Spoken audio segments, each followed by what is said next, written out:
Few gave him a chance when Donald Trump launched his campaign for the Republican nomination 1 year ago. But a year is a lifetime in politics, and with a populist message and a brash campaign style, the billionaire businessman left 16 largely seasoned politicians in his wake. In the end, it wasn't even close. Next comes the general election against former U.S. Secretary of State Hillary Clinton. She's expected to receive the Democrat Party's nomination at its convention next week. Later, we'll talk with several journalists about the campaign, but we begin at the Republican National Convention with CCTV's Nathan King. And Nathan, let's listen to a bit of Donald Trump's acceptance speech. Nearly 4 in 10 African-American children are living in poverty, while 58% of African-American youth are now not employed. 2 million more Latinos are in poverty today than when President Obama took his oath of office less than 8 years ago. Now, Nathan, immediately following Trump's speech, many pundits called it dark, a vision of America in decline. And yet, according to a CNN instant poll, the majority of viewers who watched said it made them more likely to vote for him in November. Overall, 57% said they had a very positive reaction, while 18% said they were somewhat positive. How do you explain that? Well, I mean, especially convention speeches and polls taken directly afterwards, they're a snapshot in time. In fact, all conventions generally give a bounce to the candidate, especially when you poll people directly after the speech. It's not so much the content, it's the fact that they're surrounded by their supporters, there's cheering, there's American flags, there's balloons coming down. They look like winners, and the polls generally reflect that. And remember, polls are everywhere. Everyone has one. One political analyst told me polls are like belly buttons. Everyone's got one.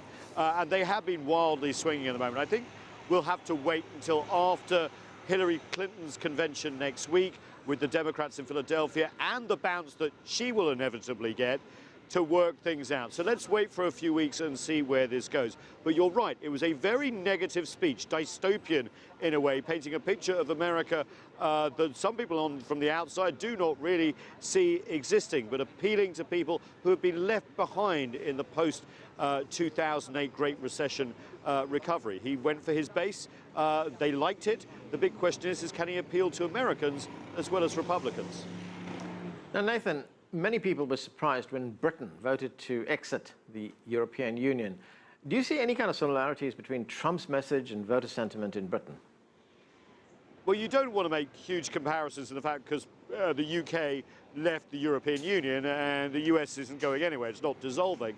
But I think what we're seeing here, as well as in the UK, is a distrust for government and the way it is. A lot of people are thinking that the Brexit vote was a protest vote, and not just against the sitting government, but against the whole structure, that people don't have a say. Similar feeling here in the United States, especially among Trump's core constituency of working class whites, who feel that they have been left behind by the economic recovery that we've seen since 2008, that they were able perhaps to fund their spending through debt before that, but things are catching up on them. Jobs, well-paying jobs, are not that easy to find, that they find that they are increasingly becoming a minority as the US becomes more diverse in terms of population, languages, who comes in to what neighborhoods, and rights for women, LGBT community, African Americans, Latinos. It's not the party of 50 years ago, the Republican Party, and he's tapping into that very well. Okay, Nathan, stay with us. Joining us here in Washington is Alberto Avendaño. He's the executive editor of El Tiempo Latino. Yukon Huang is the former World Bank director for China and Russia and is currently a senior associate with the South Asia program at the Carnegie Endowment for International Peace. And joining us from London is Bidisha. She's a writer and broadcaster with the BBC. Thanks to all of you for joining us. Well, let's start with the view from London. Bidisha, Donald Trump's speech to the Republican convention was called dark, as we've just been reporting, a campaign of fear, a picture of America in decline. What did you make of it? I found it horribly redolent of the way outlier groups in the UK like UKIP came to the fore. So at the very beginning of Trump's campaign, I thought that he was what young Americans would call a catfish, something that's an outlier that comes in to liven up the game. but it is a game. These people are not supposed to survive to the very end of a presidential campaign. And what we saw was the end point of that. So Trump is not a politician. He reminds me actually a little bit of Boris Johnson here in the UK. It's as though this is a game to him. And we know that the best way to stir up fear is to key into people's anxieties and to throw up big words without facts. So you talk about security. You say we live in insecure times, very unequal times. We say there is a war going on all over the world, and these people from outside, whoever they are, they're going to come here, and you exploit people's fears in that sense. Right, he has certainly keyed into people's anxieties. Alberto, there's been a lot of talk during this entire campaign about the Latino vote, the Hispanic vote, how important that is. Donald Trump has managed to alienate Latinos with what many consider to be racist comments. Yet, Latinos are an important constituency, and that bloc vote is very important. I think arguably you can't get to the White House without having the majority of Latino votes. Did you hear anything in that speech that, in a sense, reached out to Latino voters? Well, all what you have said is right, and I think the GOP has a problem this time. And the problem is, as some conservative friends of mine actually, and some of them conservative sources have said to me, especially after last night, is that for the first time in history, being conservative and being Republican can be two different things. It's quite an accomplishment by the GOP. They should really think about. The Latino vote, yes, we need this block of voters. Yes, Hispanics are not voting in huge numbers yet, but they are extremely important in states like Florida, like Virginia, important states out there. And this kind of rhetoric is perverse. This kind of rhetoric alienates people and voters, but it's extremely un-American too.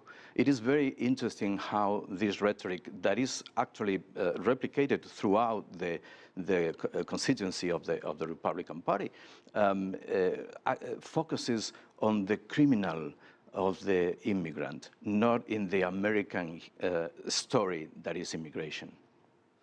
Nathan, the Economist Intelligence Unit, it rates a Donald Trump presidency among the top 10 risks to global security. I mean, this must be of great concern to Europe and the rest of the world. This is an opinion, it is an assessment, but did you hear anything in his speech that might actually reinforce that view of Donald Trump?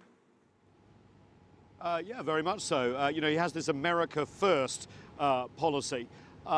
Which does that mean allies last? You know, he gave that interview to the New York Times just as his vice president was on stage essentially saying, we'll stick by our allies. He questioned whether he would actually intervene if NATO members were attacked, saying, well, we'll have to see if they paid their way and whether they paid heed to American security interests first.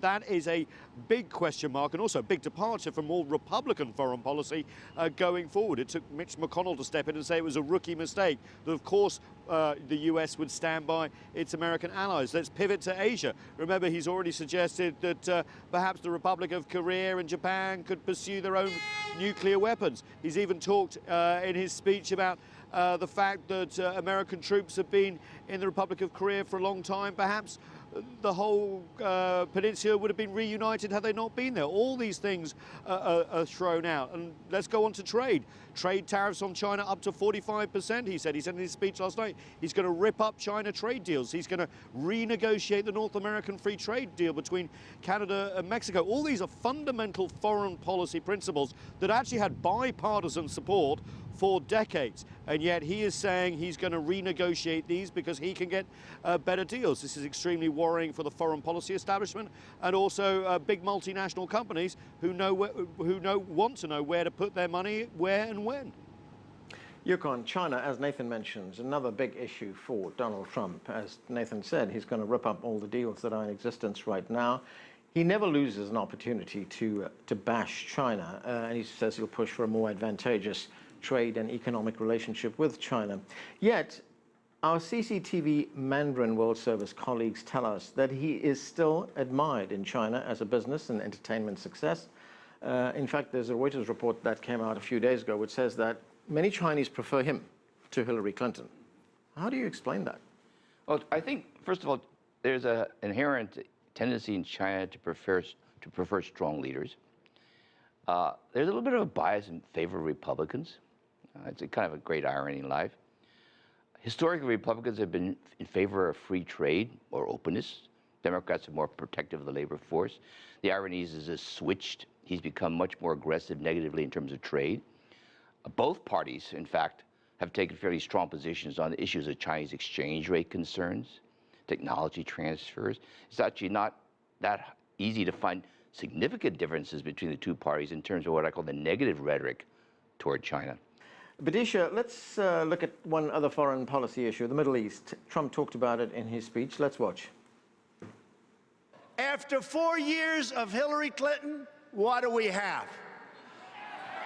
ISIS has spread across the region and the entire world.